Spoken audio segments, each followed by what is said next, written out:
सातपाटी खाडीतील जैवविविधतेवर गंडांतर, शिंपल्या, निवटींसह असंख्य सागरी जीवांचे अस्तित्व धोक्यात. पालघर तालुक्यातील सातपाटी खाडीतील जैवविविधता धोक्याच्या झोनमध्ये पोहोचली असून शिंपल्या, निवटी यांसारखे सागरी जीव हळूहळू नष्ट होण्याच्या मार्गावर आहेत. खाडीतील प्रदूषण, वाळू, गाळ यांचा थर तसेच मानवी हस्तक्षेपामुळे सागरी जीवनावर गंभीर परिणाम होत असल्याचे सिंधू सह्याद्री फाउंडेशनचे सर्वेसर्वा व समुद्रशास्त्राचे तज्ज्ञ प्राचार्य भूषण भोईर यांनी स्पष्ट केले आहे. भौगोलिक व नैसर्गिक संपन्नतेने नटलेली सातपाटी खाडी आज मानवनिर्मित अडचणींना सामोरी जात आहे. सागरी जीवसृष्टी हळूहळू नष्ट होत असल्याने स्थानिक मच्छीमारांच्याही उपजीविकेवर तांगती तलवार आली आहे. भोईर यांनी प्रशासनाला धोक्याची घंटा दाखवत तात्काळ उपाययोजना न केल्यास पुढील काही वर्षांत सातपाटी खाडीतील जैवविविधतेचा पूर्णतः ऱ्हास होण्याचा इशारा दिला आहे. त्यावरील उपाययोजनाचा पाढा आपल्या समोर पुढील बातमीत. वार्ताहर शुभम पाटील, पालघर जिल्ह्याची रिपोर्ट. आपल्यासोबत सिंधू सह्याद्री फाउंडेशनचे अध्यक्ष सर्वेसर्वा प्राध्यापक भूषणजी भोईर आहेत. त्यांचा समुद्र आणि जैवविविधता ह्याच्यावरती फार सखोल असा अभ्यास आहे. आज त्यांच्याकडनं आपण जाणून घेणार आहोत. सर, सातपाटी मुरबा ह्या ठिकाणी जी खाडी आहे ती खाडी पूर्वी सखोल होती आणि खाडी सखोल असताना त्यात शिंपल्या, निवट्या आपल्या ज्या सामान्य भाषेत आपण म्हणतो किंवा इंग्लिशमध्ये त्याला मडकी पण म्हटलं जातं, आणि अशा अनेक प्रकारची खेकडी, छोटी प्रकारची आणि अशा वेगवेगळ्या प्रकारचे मासे तिथे मिळत होते. पण आता आणि त्याच माशांवरती किंवा ज्या शिंपल्यांवरती करोनाच्या काळात लोकांनी उदरनिर्वाह केला होता. आता ते कुठेतरी संपुष्टात आलेले आहेत. ह्याच्या मागचं कारण काय सर? कसं आहे की खाडी खोल होती हा पहिला विषय आणि खाडीचा प्रवाह हा दुसरा विषय. तर समजून घ्या की सुरुवातीला जेव्हा सतपाटी बंदर जुनं होतं म्हणतात त्यावेळी सतपाटी बंदराला कुठे काही विशेष धक्का असा नव्हता आणि नैसर्गिक खोली होती. पण जास्ती बोटी उभ्या राहायला पाहिजेत या अनुषंगाने काही वर्षापूर्वी, काही 30-40 वर्षापूर्वी समुद्रामध्ये सतपाटीच्या खाडीच्या मुखाला 2 ब्रेकवॉटर बांधल्या गेले, जेणेकरून जो खाडीचा प्रवाह आहे तो थोडासा संथ होईल आणि बोटी शांतपणे उभ्या राहू शकतील. पण मी असं सांगेल की ती सगळ्यात मोठी चूक होती. कारण सुरुवातीला त्याचा फायदा झाला. प्रवाह संत झाल्यामुळे बोटी आरामात उभ्या राहू शकल्या. पण नंतर काय झालं की प्रवाह जेव्हा एखाद्या जलस्रोताचा कमी होतो तेव्हा त्याच्यामधला असलेला जो गाळ आहे, जो त्याचं वहन फार लांबपर्यंत होत होतं, म्हणजे जमिनीवरून जो काय आलेला गाळ आहे हा खाडी समुद्रामध्ये नेऊन फेकत असतो आणि समुद्राच्या मधून परत पुन्हा तो भरती ओटीच्या टायमाला ये जा करत असतो गाळ. तर हे ब्रेकवॉटर्समुळे काय झालं, प्रवाह स्लो झाला. प्रवाह स्लो झाल्यामुळे बोटींना थांबणं शक्य झालं. पण त्याच्याबरोबर गाळ आहे ना, तर त्याचा संचय फार मोठ्या प्रमाणामध्ये खाडीमध्ये व्हायला सुरुवात झाली. त्याच्याबरोबर मुरबे जेटी बनवण्यात आली आणि मुरबे जेटी बनवत असताना त्याच्या खाली फ्लोटिंग स्पेस न ठेवल्यामुळे, पाणी ये जा करण्यासाठी जागा न ठेवल्यामुळे गाळ आहे तो खाडीच्या मुखाला जमा व्हायला लागला आणि त्याच्यावरती खूप मोठ्या प्रमाणावरती कांदळवनाची वाढ झाली. म्हणजे जवळपास अर्ध खाडीचं मुख आहे हे कांदळवनाने भरून गेलं आणि उर्वरित जो भाग होता त्याच्यावरती पुन्हा फार मोठ्या प्रमाणावरती गाळ बसायला लागली. आता ज्या टायमाची मी गोष्ट करतोय त्या टायमाला आपण सगळे लहान होतो. त्याच्यावेळी आपल्याला माहिती आहे की शिवमंदिर जे आहे त्या शिवमंदिरच्या खाली जो काही भाग आहे त्या भागामध्ये लोक उपळ्या वाड्या काढण्यासाठी भरपूर मोठ्या प्रमाणावर जायचे. आज तिथे उपळ्या वाड्या काढण्यासाठी लोक जात नाहीत, कारण तिथे बऱ्यापैकी चिखल जमा झालेला आहे. म्हणजे कसं आहे की उपळ्या वाड्या हे जे प्राणी आहेत, शिंपल्यासारखे जे प्राणी आहेत, त्यांना राहण्यासाठी रेतीमय किनारा लागतो. आता त्यावेळी तिथे खाडीचा गाळ हळूहळू बसत असल्यामुळे सुरुवातीला तिथे रेती अवेलेबल होती आणि रेती अवेलेबल असल्यामुळे तिथे मग तिकडे शिंपले वगैरे अवेलेबल होते. मग नंतर काय झालं की गाळ बसत गेला, पार्टिकल साईज कमी होत गेली. पार्टिकल साईज कमी होत गेल्यामुळे म्हणजे चिखल बसायला सुरुवात झाली. चिखल बसल्यामुळे मग ती शिंपल्यांची जैवविविधता होती ती संपून गेली.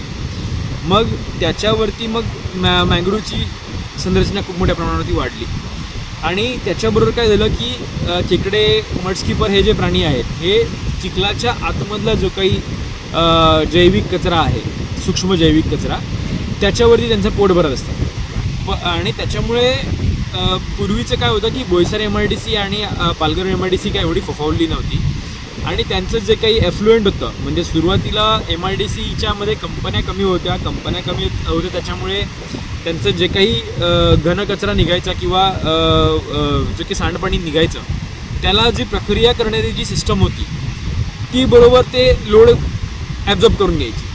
पण नंतर काळाच्या ओघामध्ये बोईसर MIDC पालघर MIDCचा विस्तार होत गेला आणि त्याच्यानंतर जे औद्योगिक सांडपाणी आहे त्याचं प्रमाण वाढत गेलं आणि नंतर मग हेच सांडपाणी छोट्या छोट्या नाल्यांच्या रूपातून आणि इल्लिगल घोष पाईपच्या रूपातून ते या खाडीच्या क्षेत्रामध्ये यायला लागलं, CRZ क्षेत्रामध्ये.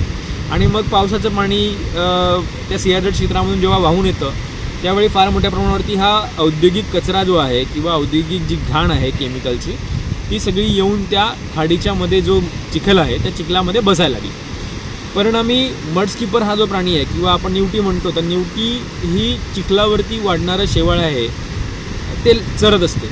आता त्या चिखलावरती वाढणाऱ्या शेवाळावरती हे सगळं केमिकलचं सगळं असल्यामुळे संपूर्ण हा चिखलच विषारी होऊन गेला. त्याच्यामुळे मग मडस्कीपर्सना वगैरे राहण्यासाठी किंवा जगण्यासाठी तो हॅबिटेबल झोन राहिलाच नाही आणि मग मडस्कीपर ची संख्या रोडावत गेली. पाठोपाठ मडस्कीपरच्या सोबत राहणारे जे काही खेकडे आहेत त्या खेकड्यांवरती पण तीच परिस्थिती ओढावून गेली. आणि आता आपण बघतो की खाडी बऱ्यापैकी गाळाने भरलेली आहे आणि आता त्यात आपल्याकडे मुरबा बंदर प्रस्तावित आहे, याच्यामध्ये 10 किलोमीटरची ब्रेकवॉटर आणखी प्रस्तावित आहे. आणि त्यांनी असं म्हटलेलं आहे की किनाऱ्याला जो काही हे आहे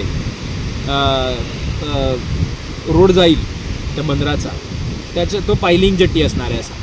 पण पायलिंग जेट्टीचा विषय असा आहे की पुढे जेव्हा हे सगळं जाते तर पायलिंग जेट्टी जरी असली तरी प्रवाह संत होणार आहे आणि प्रवाह संत होतो जेव्हा पण तेव्हा गाळ ऑटोमॅटिक म्हणजे सेडिमेंटेशन रेट जो आहे तो जास्त वाढायला लागतो. आणि पालघर जिल्ह्याचा जो समुद्रकिनारा आहे, आता तुम्ही बघितलं असेल केरळ, कर्नाटक ते कोकणपर्यंत खाली तळ कोकणात बऱ्यापैकी बंदरं झाली, त्यांचे पण तिथे विपरीत परिणाम दिसले. पण इथे जेवढे विपरीत परिणाम दिसतील ते कदाचित मागच्या कुठल्या बंदरांमध्ये जे झालेले आहेत ते दिसणार नाहीत. कारण असं मी सांगतो, कारण तिथले समुद्र खोल आहेत आणि तिथे जो लँडमास आहे हा प्रामुख्याने कातळाचा बनलेला आहे आणि कातळावरून फारसा गाळ उतरत नाही खाली. म्हणजे जो लॅटराईट रॉक आहे त्याचं लवकर झीज होत नाही आणि लवकर झीज न झाल्यामुळे गाळ जास्त समुद्रामध्ये येत नाही. त्याच्यामुळे तुम्ही तिथल्या समुद्रकिनाऱ्यांवरती जाल तर तुम्हाला निळशार पाणी दिसतं. का?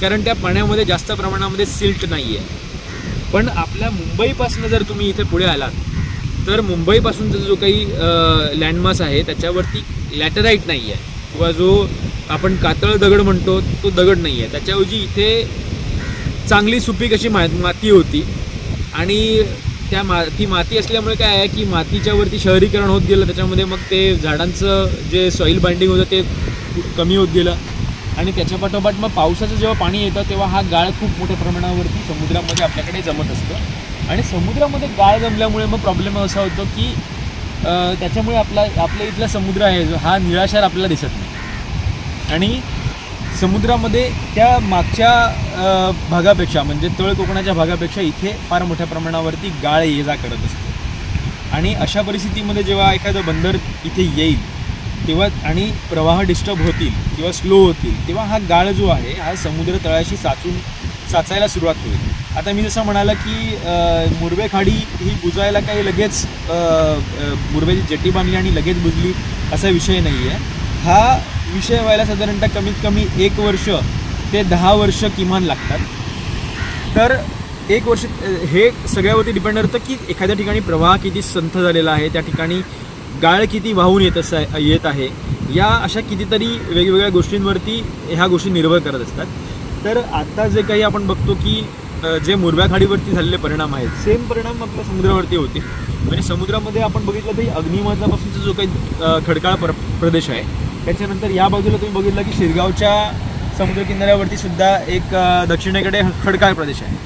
आता हे जे खडकाळ प्रदेश असतात ते सागरी प्राण्यांसाठी अत्यंत महत्त्वाचे अधिवास असतात आणि दुर्दैवाने काय होतं जेव्हा एखाद्या ठिकाणी ब्रेकवॉटर वगैरे बांधली जाते तेव्हा ह्या खडकाळ प्रदेशांवरती जास्त प्रमाणामध्ये गाळ बसायला लागते. म्हणजे माशांना जे प्रजनन करण्यासाठी लपणसाठी वगैरे जी आवश्यक जागा असते दगडांमध्ये किंवा दगडांच्या वरती जे काही शेवाळ उगवत असतं, कारण शेवाळ इतरत्र आपल्या